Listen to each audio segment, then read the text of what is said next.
All right, Phil, talk to me first about this study from China. The reason that I put the caveat, if this is true, is because I fundamentally distrust any data coming out of China. So I don't want to give it too much credibility, although in this case, it has interesting data that's at least worth discussing, because if it's true that most outbreaks, most clusters of infection happen inside, then ought we not to question the procedure that we're taking right now where everybody is clustering inside with their own families to quarantine?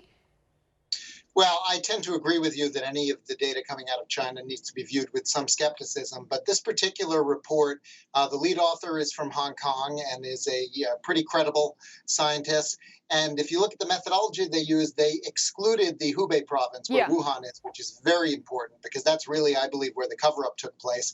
They seem to have had pretty good containment in the rest of the country. If they had big numbers of cases in places like Beijing, we would know about that. And so I don't think that they're necessarily lying about their numbers outside of the Hubei province. And this is, as you pointed out, it's in line with what we've seen elsewhere. There was also a paper from Japan that found only one instance that they were able to find of an outdoor transmission. And so it does seem to be very difficult to transmit outdoors. Slightly different story in Europe, where one of the major sort of super spreading events was at an outdoor soccer match. But if you look at the video of that match, they were all hugging, they were kissing. There was a lot of extremely close contact of the sort that you would expect to create transmission events. And so I think that what we can take from sort of the body of evidence that we're seeing now across countries and across all of these studies is that casual outdoor behavior is very unlikely to spread this virus, which tends to spread more when you're in cramped, enclosed spaces with poor ventilation, things like housing and